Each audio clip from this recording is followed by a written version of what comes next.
واقعہ معراج میرے اور آپ کی آقا اور مولا صلی اللہ علیہ وآلہ وسلم کا دوسرا بڑا معجزہ ہے۔ سب سے بڑا معجزہ جو حضور صلی اللہ علیہ وآلہ وسلم کو عطا ہوا وہ معجزہ قرآن ہے، اور دوسرا بڑا معجزہ جو حضور صلی اللہ علیہ وآلہ وسلم کو عطا ہوا وہ معجزہ معراج ہے۔ ویڈیو دیکھنے سے پہلے سبسکرائب ضرور کر دیں۔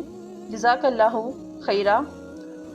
جو لوگ اس کا انکار کرتے ہیں کہ واقعہ معراج نہیں ہوا، یعنی کہ جیسے پہلے زمانے میں ابو جہل نے اس پہ بہت ہی بڑا پروپیگنڈا کیا، اس نے سمجھا کہ ایسا موقع مجھے زندگی میں دوبارہ نہیں ملے گا۔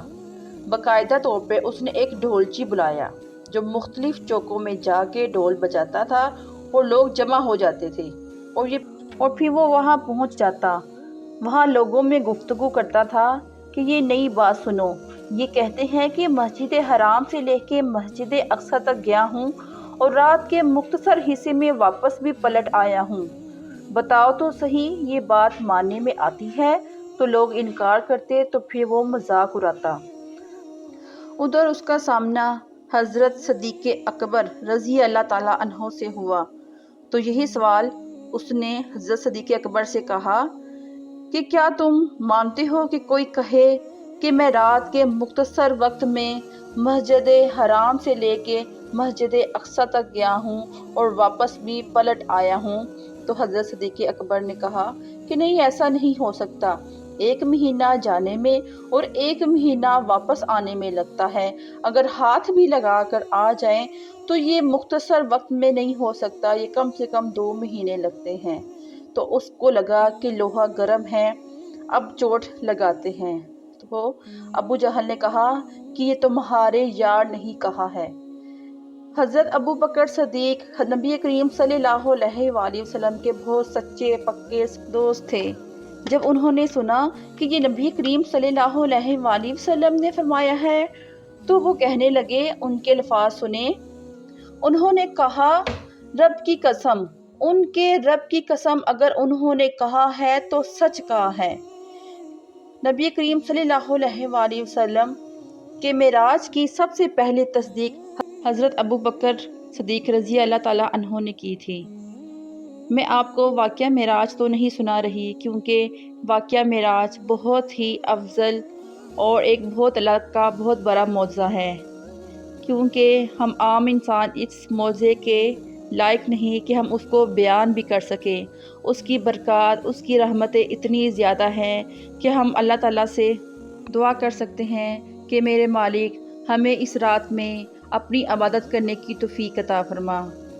اگر جو لوگ پریشان ہیں، ان کا کوئی مسئلہ ہے جو حل نہیں ہو رہا، آج کی رات وہ قسمت والے ہیں کہ ان کو وہ رات مل رہی ہے۔ آج وہ بابرکت رات ہے جس دن آپ لوگوں کے تمام مسئلے حل ہو جانے ہیں۔ صرف کچھ دیر آپ نے عبادت کرنی ہے، سالہ سال تو آپ ویسے بھی آرام کرتے ہیں، لیکن آج کی رات ہے اللہ تعالیٰ کی رحمتیں لوٹنے کا، اللہ تعالیٰ کی برکتیں لوٹنے کا۔ اللہ تعالیٰ کی عبادت کریں، سچے دل سے اللہ تعالیٰ سے دعا کریں، آپ نے جو بھی مانگنا ہے آپ کو انشاءاللہ تعالیٰ وہ ضرور ملے گا۔ میں نے آپ کو نوافل پہلے بھی بتائے تھے، آج بھی یاد کروا رہی ہوں، آپ نے یہ 12 نوافل ضرور پڑھنے ہیں، کیونکہ یہ نبی کریم صلی اللہ علیہ وآلہ وسلم کے بتائے ہوئے نوافل ہیں۔ آپ نے 12 نوافل کچھ اس طریقے سے پڑھنے ہیں کہ سب سے پہلے آپ نے ثنا پڑھنی ہے، الحمدللہ شریف پوری پڑھنی ہے، پھر اس کے بعد کوئی سی بھی سورت۔ بہتر ہے کہ آپ سورہ اخلاص 3 دفعہ پڑھ لیں۔ اسی طرح آپ نے 2 رکعت کر کے سورہ نفل پڑھنے ہیں، اور آپ نے اتحیات پڑھ کے اٹھ جانا ہے۔ آپ نے اتحیات کے بعد آگے درود شریف شروع نہیں کرنا، ٹھیک ہے؟ اتحیات پڑھ کے آپ نے اٹھ جانا ہے، اور اسی طرح 2 کر کے آپ نے 12 نوافل ایک ہی سلام کے ساتھ پھیرنے ہیں، ٹھیک ہے؟ اس کے بعد آپ نے 3 تسبیح کرنی ہے۔ پہلی تسبیح آپ نے کرنی ہے سبحان اللہ والحمد للہ ولا الہ الا اللہ واللہ اکبر۔ دوسری تسبیح آپ نے کرنی ہے استغفار کی، اور تیسری تسبیح آپ نے درود شریف کی کرنی ہے۔ آپ کوئی سا بھی درود پاک پڑھ سکتی ہیں۔ پھر آپ نے صبح کو روزہ رکھنا ہے، ٹھیک ہے؟ آپ نے وہ تسبیح 3 کر کے تو اپنے اور سب کے لیے دعا کرنی ہے، سب مسلمانوں کے لیے، سب مومنوں کے لیے دعا کرنی ہے۔ جو بھی آپ کو پریشانی ہے، آپ کو مشکل ہے، آپ نے دعا ضرور کرنی ہے، ٹھیک ہے؟ اور آپ نے ہمیں بھی اپنی دعاؤں میں ضرور یاد رکھنا ہے۔ اللہ تعالیٰ آپ کی تمام حاجات کو پورا کرے، آپ کی تمام دعاؤں کو پورا کرے۔ اللہ تعالیٰ آپ کی عبادت کو قبول فرمائے۔ ویڈیو اچھی لگی ہو تو لائک سبسکرائب ضرور کر دیں۔ جزاک اللہ خیرہ۔